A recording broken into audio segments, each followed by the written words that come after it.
So welcome everybody to another edition of our Swing Time video calls, and I'm very, very happy to welcome Brogan Townend to the show. Brogan, how you doing? Good, thanks. How are you? Not too bad, not too bad. Good. You're staying safe indoors, I see. I am, yes, staying indoors and staying sane for now. Yeah. Another 3 weeks at least, but we'll get back on the course soon. We will. So, Brogan, look, the point of this, like I said before, is we just want to find out about you. So Brogan, how did you get into golf?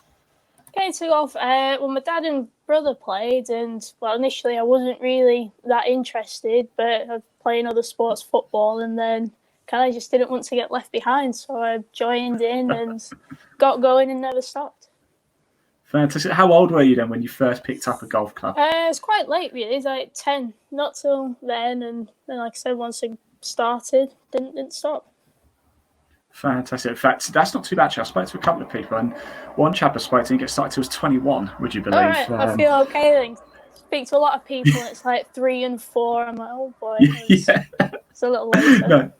No, you're quite well in there at the minute, so don't you worry about it. So, how was your passage into sort of progressing? Because obviously now you're professional, so there must have been a point at which it was like, hang on, I'm pretty good at this. I can make a real fist of this.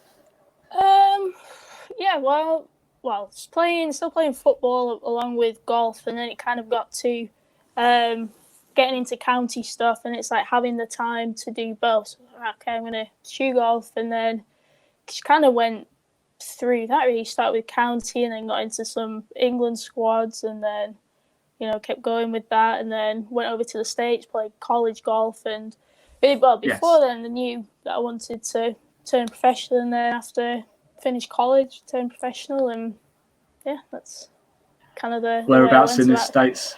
Whereabouts in the States did you go play? Texas. Oh no! What the course is like out there? Amazing, really good, perfect weather, perfect courses. It was a lot of fun. So, what'd you come back for? I don't know. I'm still asking myself that. No, I did love it out there. It's just I'd still be there. It's just visas and stuff. You've got to. Got to come home eventually. No, absolutely. So, look, Brogan, you must have played on a fair few nice courses then out in the States. Obviously, back in the UK, we've got plenty of beautiful courses over here as well. Yeah. Is there one that you, if you could only play one course for the rest of your life, where would it be? What is your favourite course? That's a good one. It's tough because it's a hard one, isn't it? It's a bit unfair. I'll tell you what, to make it fair, you give me an international one and a UK one. All right, perfect. UK. It's still tough. There's so many good courses here. You got your links golf and inland. Well, UK I'll probably go for Northern Ireland. It's Lochern. It was beautiful course. It was around a loch, and it was just it was Faldo designed, and it was just you had to think your way around. It was brilliant. I've not really sold it, but. I'll tell you what, anything surrounding a loch's going to be beautiful. Yeah, and then stateside I played a course called Briggs Ranch. That was just one thing about it was just so quiet. And the facilities were so good. You could just drive up. It's like you own the place, and it was perfectly manicured. Every ball is teed up, and just amazing. Fantastic. So let's go back to your career a little bit. You came back from the States. Is that when you turned professional, or when did you turn professional? Straight after college. I kind of went about it a little differently. So I stayed there, and I worked as an assistant for a year. So turned pro, kind of worked it a little bit, and kind of went about a different way. Saved up enough money in the States to then play mini tours over there for a year, and then that wasn't kind of what I was expecting, and then came home and kind of went back to the European stuff. Yeah. And where's that taken you so far in your career? What's sort of been the biggest sort of win, I suppose, or performance for you back home? Back home, I haven't really done too much professionally, but amateur stuff I did. I played the Fallow series, Lochern, and won his series grand final series twice, which was pretty good. Nice. Yeah. But yeah, professional-wise, I won my first professional one in the States, which was quite cool. It wasn't a big event, but it's always nice to, just turn pro and then win. That was pretty cool. Yeah, absolutely. I'll tell you what, you say it's not big, anything's bigger. If I get round in under 90, that's a big day for me. So that'll be me after lockdown. No. Actually, let's talk about that quickly. Let's talk about lockdown, because I'm quite interested to find out how pros are sort of keeping themselves game ready, shall we say, because golf is it's a physical game, but it's also a mental game as well. How are you sort of keeping yourself sharp for when we do return to the course? Well, I'm quite lucky. Just before lockdown hit, got a new Huxley Golf putting green. So literally 2 days before lockdown was announced. So very lucky. I've been working on my putting a lot and chipping, just taking a little mat around and chipping onto it. Yeah, and then we work with physio Mike Murray. He's been sending some exercises over. He puts stuff on Instagram, so really just keeping my body ready and short game sharp, and that's pretty much it. Fantastic. So let's get away from golf just for a second. So we know what you're doing at the minute, golf related. How do you relax when you're not playing golf? Is there anything you particularly like to do? I mean, I spoke to one chap and he said, all I do is golf. Even when I'm not golfing, I practice golf. Are you that type of person, or do you need to switch off and do something else? I'm similar. I'm probably not quite that bad. I mean, I do love golf, even practicing I do love, but I do love the gym. Spend a lot of time at the gym. Yeah. Big Rovers fan, Blackburn Rovers. So. Oh yeah, okay. I'm a Leeds United fan myself. Yeah. I think that was the last. Well, we were supposed to play that game just before lockdown, so I'll be there when that one's on. It'd been a nice, easy 3 points for us. So. Oh yeah, all right. Oh, I've lost you, Brogan.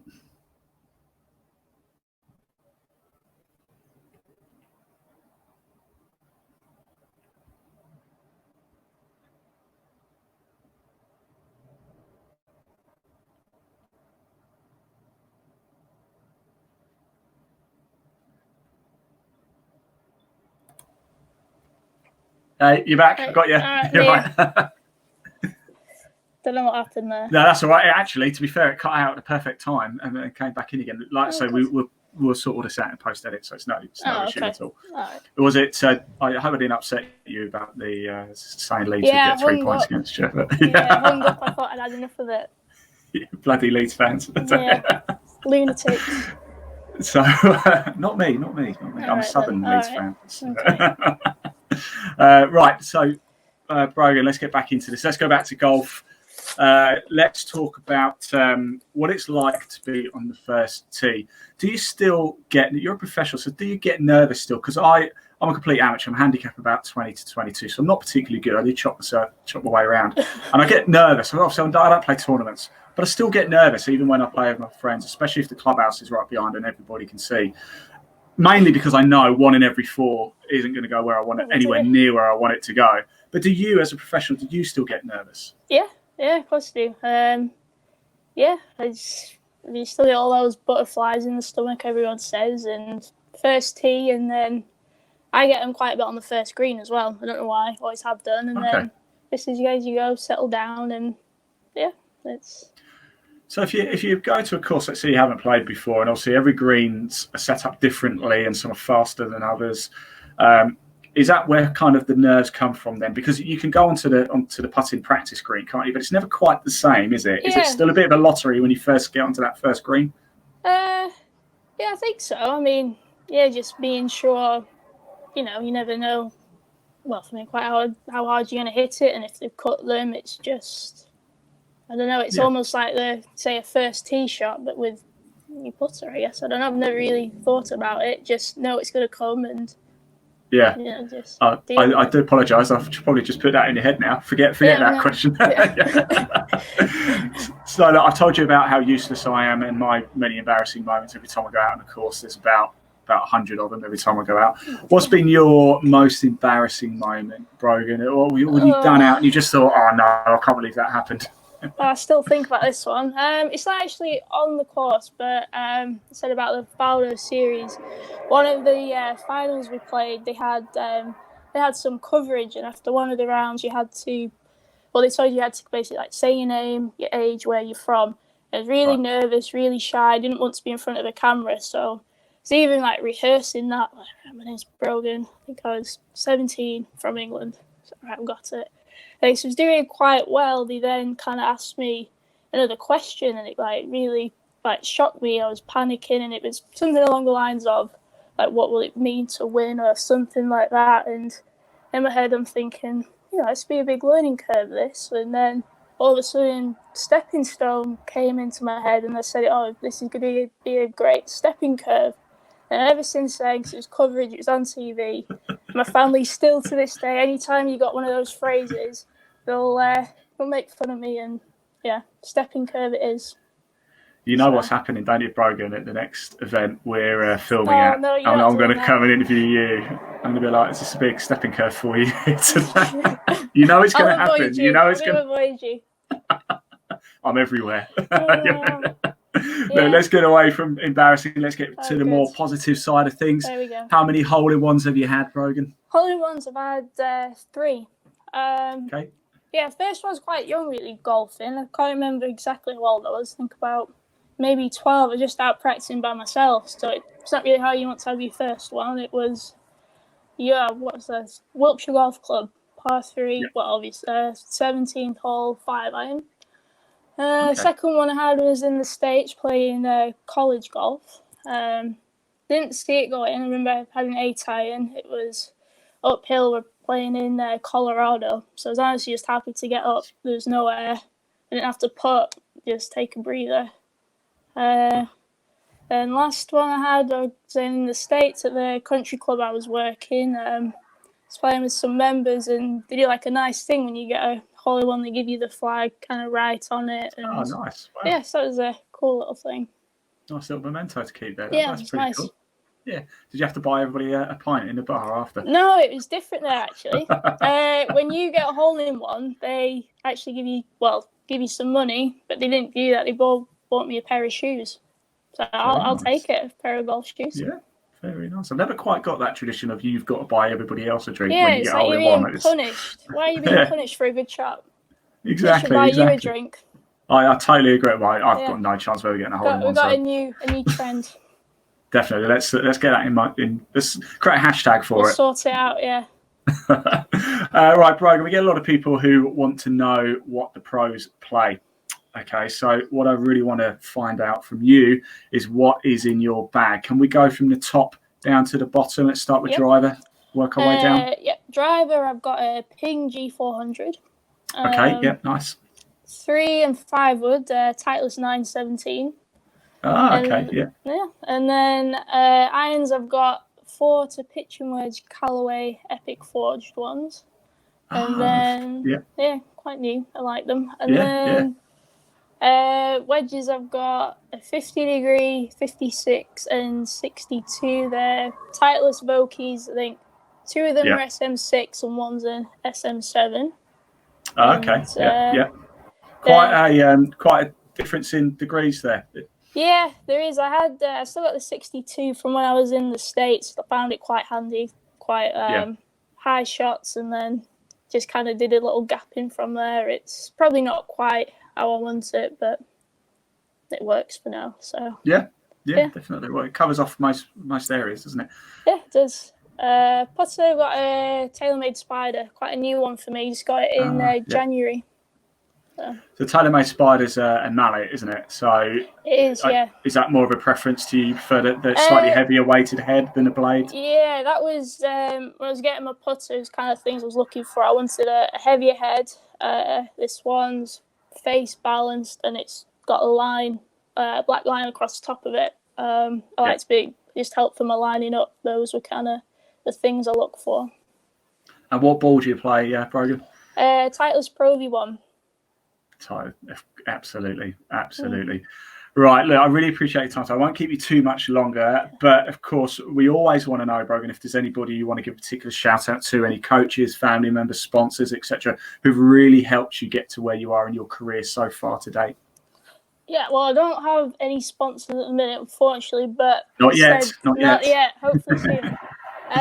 But I would like to give a shout out to Huxley Golf Northern for that putting green. Just got, like I said, before lockdown, it's been an absolute lifesaver. I don't know what I would have done without it. Yeah, and then, well, my dad's now my coach. Just kind of taking a bit more of a laid-back approach this year, so he's just kind of keeping me on track with some little checks, nothing too serious, because trying to play a bit more natural. And also, physio Mike, he's worked with him just over a year. He's been amazing, especially now as well with kind of things he's posting. And, without a gym, it's kind of hard to think, what to do. So he's really helping there, and yeah. Excellent, fantastic. And just finally, Brogan, once we do get back to playing golf, what's the next step for you? Are we going to see you back on the 2020 Pro Tour again? Yeah, definitely. And longer term, sort of what's the goal? Yeah, well, first year probably see what the schedules are like when they come out, but really enjoy those 2020 events. So I'll be back playing those, and then member of the LET Access Tour as well. So get on those this year, and later in the year the Santander Tour's got a schedule I'll play in, and kind of gear up to do the Ladies European Tour Q School end of the year. Fantastic. And that could be quite big, couldn't it? If this merger with the LPGA happens, it could be. It could be good for us. Yeah, I think it is. I think it's a really good thing. Yeah. Right, Brogan, thank you so much for your time. So it's been an absolute pleasure. I'll let you go and get back to your putting green. Thank you. You take care, and I'll see you on the course. See you later.